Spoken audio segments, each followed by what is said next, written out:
North Atlantic Ocean, July 25, 1956, 11:05 p.m. The fog is thick, so thick you could almost feel it pressing against the glass. Two ships slice through the darkness, guided not by sight, but by faith in their instruments. On one side, the SS Andrea Doria, pride of Italy, a floating cathedral of post-war luxury. On the other, the MS Stockholm, a smaller Swedish liner bound for New York. Neither can see the other. Both believe their radar has them safe. In less than 3 minutes, that illusion will vanish. What followed would become one of the most haunting maritime disasters since the Titanic. This is the story of Andrea Doria. Chapter 1. The Pride of a Nation. It began with a dream. In the early 1950s, Italy was clawing its way out of the ruins of war. Factories rebuilt, cities rose from rubble, and the nation longed for a symbol of rebirth, something that proved Italian craftsmanship could once again stand tall before the world. That symbol was the Andrea Doria. Launched in 1951 and named after a 16th century admiral, she was more than a ship, she was a statement. Her hull was painted a proud silver gray, her decks trimmed with marble and walnut, her dining rooms hung with frescoes. On board, there were swimming pools, art galleries, even a chapel. To Italians, she represented grace, modernity, and national pride. To passengers, she was a promise that the golden age of ocean travel wasn't over yet. But beneath the elegance, there were flaws. Design decisions that would later prove fatal. Her lifeboats could not all be launched if the ship listed heavily to one side. And her radar, though advanced for the time, relied entirely on human interpretation. In 1956, radar screens were not digital maps. They were glowing circles of light, green blips, and judgment calls. Chapter 2. A Voyage Across the Atlantic. July 17, 1956, Genoa, Italy. 1,134 passengers and crew stepped aboard the SS Andrea Doria, bound for New York City. Families, students, immigrants, movie stars. For many, this wasn't just a voyage. It was a symbol of rebirth, a promise that life could begin again on the other side of the Atlantic. At the helm stood Captain Piero Calamai, 58 years old, a man carved by the sea itself. He had served through 2 world wars, survived U-boat patrols, and guided convoys through nights so dark even the stars hid. To his crew, Calamai was a quiet force, disciplined, meticulous, the kind of captain who trusted instruments but never ignored instinct. He believed deeply in the ship beneath his boots, and the Andrea Doria was worthy of that faith. Her hull stretched nearly 700 feet, 11 decks of Italian design and precision, powered by twin turbine engines capable of more than 23 knots, around 42 kilometers per hour. She wasn't the largest liner on the Atlantic, but she was among the most beautiful. Marble staircases, Venetian murals, swimming pools glinting under glass ceilings. The press called her the floating palace of Italy. Every departure from Genoa felt like a parade. Bands played on the pier, flags waved, and Calamai, ever composed, would give a small nod from the bridge, a gesture equal parts duty and pride. For 9 days the voyage unfolded perfectly. Calm seas, elegant dinners, children chasing one another through polished corridors while the horizon stretched endless and blue.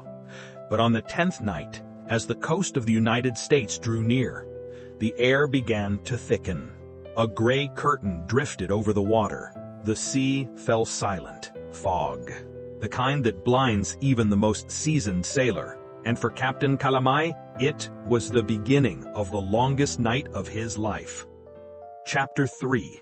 Into the Fog. July 25, 1956, evening. A wall of fog rolled in from the coast of Nantucket. Thick, heavy, silent.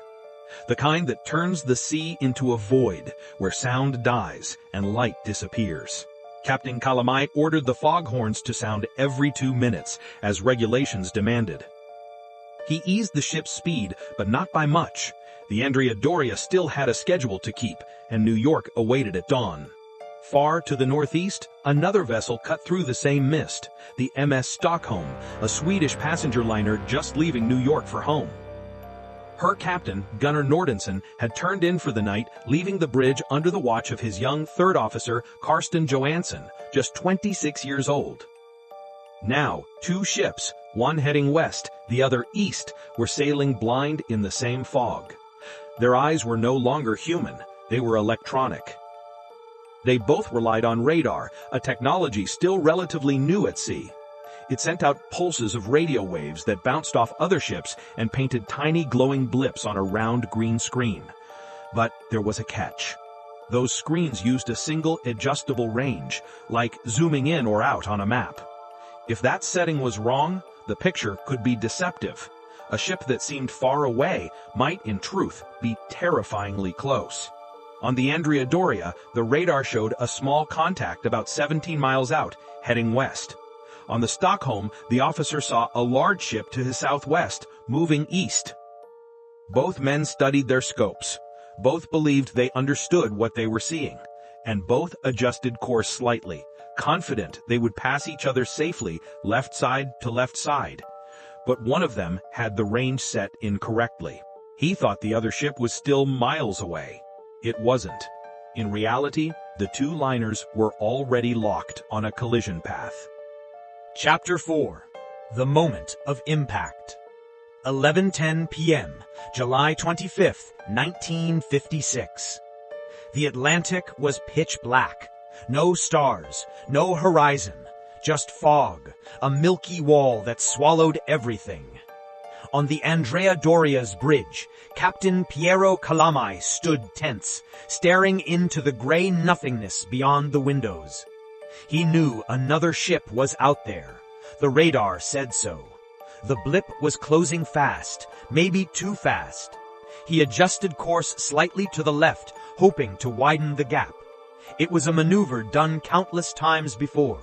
Quiet, routine, automatic. But this time, nothing was routine. On the Stockholm, Third Officer Karsten Johansson watched his own radar. He too turned slightly, to the right. He thought it would give the other ship more room. Neither man realized they had just steered toward each other. Inside the fog, visibility dropped to almost nothing. Crewmen strained their eyes against the glow of their spotlights, seeing only a thick white curtain. And then, out of nowhere, a shadow. The lookouts on the Andrea shouted, "Ship ahead! Right side!" Captain Kalamai rushed to the bridge wing and saw it. A dark shape cutting through the mist, its bow glinting under the running lights. He pulled the telegraph to full left, engines to reverse. The Andrea Doria groaned as the massive hull tried to swing away. Seconds later, the Stockholm's sharp icebreaker bow sliced through the fog and straight into the starboard side of the Andrea Doria. A thunderous metallic scream ripped through the ocean. Steel tore open like paper. Cabins collapsed. Bulkheads split. Passengers were thrown from their beds as the ship's lights flickered and dimmed. The Stockholm's bow had crushed deep into the Andrea Doria's side, tearing a hole almost 40 feet wide and 30 feet high. Seawater gushed in instantly, flooding 5 decks below. Within minutes, the Andrea Doria began to list, 15 degrees, then 20. Her starboard side dipped dangerously low, and lifeboats on that side became useless. In the chaos, Captain Kalamai ordered watertight doors closed and damage reports sent up. But it was hopeless.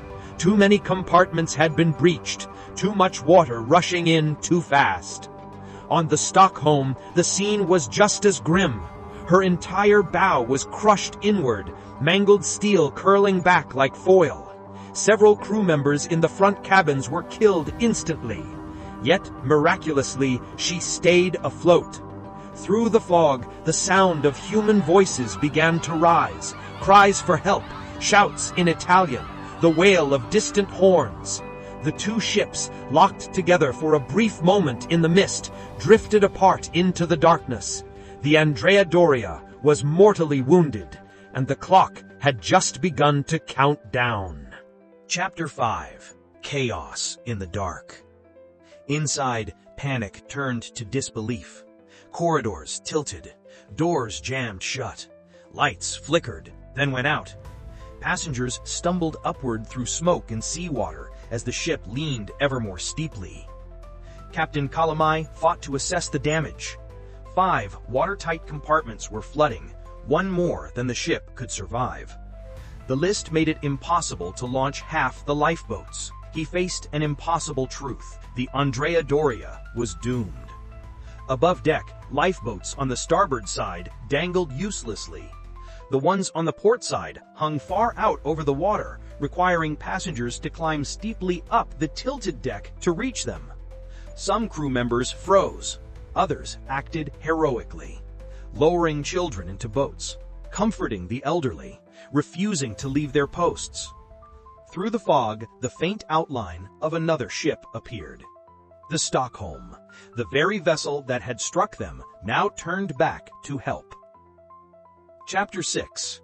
The Rescue. For the next few hours, the North Atlantic became a scene of desperate coordination. The Stockholm's radios reached other nearby vessels, the Ile-de-France, the Cape Anne, and the William Thomas Powell. Each diverted course, racing through the fog to help.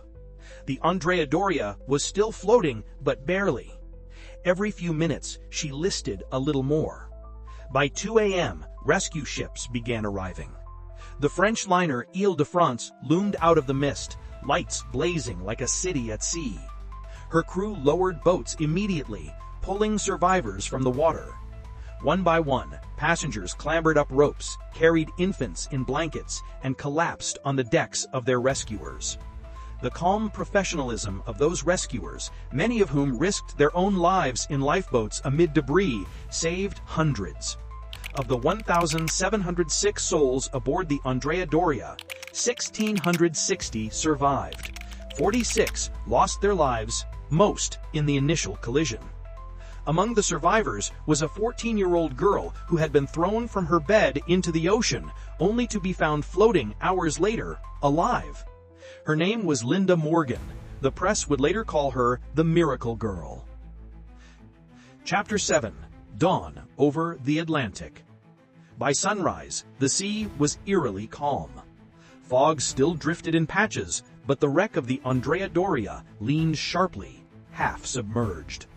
Her elegant hull, the pride of a nation, was now a wounded carcass in the gray Atlantic. Captain Calamai stood on the bridge, one of the last to leave. He had refused rescue until every passenger and crew he could find was safe. As he finally stepped into the lifeboat, he looked back and whispered, "I am the last to abandon ship." At 10:09 a.m., the Andrea Doria rolled completely onto her side and slipped beneath the water. It took her less than 11 hours to die. The Stockholm limped back to New York, her bow crushed inward like paper. The images of her damaged hull shocked the world. Chapter 8. Aftermath and Legacy. Investigations followed, but blame was never simple. Some pointed to the Stockholm's radar misreading. Others argued that the Andrea Doria had turned the wrong way, or that speed should have been reduced further in fog. In truth, it was a chain of human error, overconfidence, and the limits of 1950s technology. The tragedy led to new maritime safety standards, better radar training, improved collision avoidance protocols, and stricter lifeboat design requirements. As for Captain Calamai, he never sailed again. He retired quietly, haunted by the memory of that night. Years later, when divers located the wreck 250 feet below the surface, they found her still majestic, lying on her side, her name barely visible under a shroud of rust and silt. Today, the Andrea Doria rests in darkness, 60 miles off Nantucket. Her decks are collapsing, her once bright murals long faded.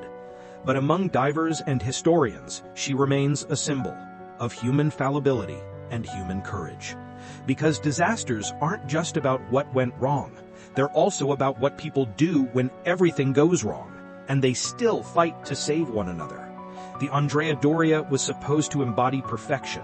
Instead, she reminded the world that even the most beautiful creations can be undone by a single moment of human error. North Atlantic, July 26, 1956. The night Italy's pride sank beneath the Atlantic.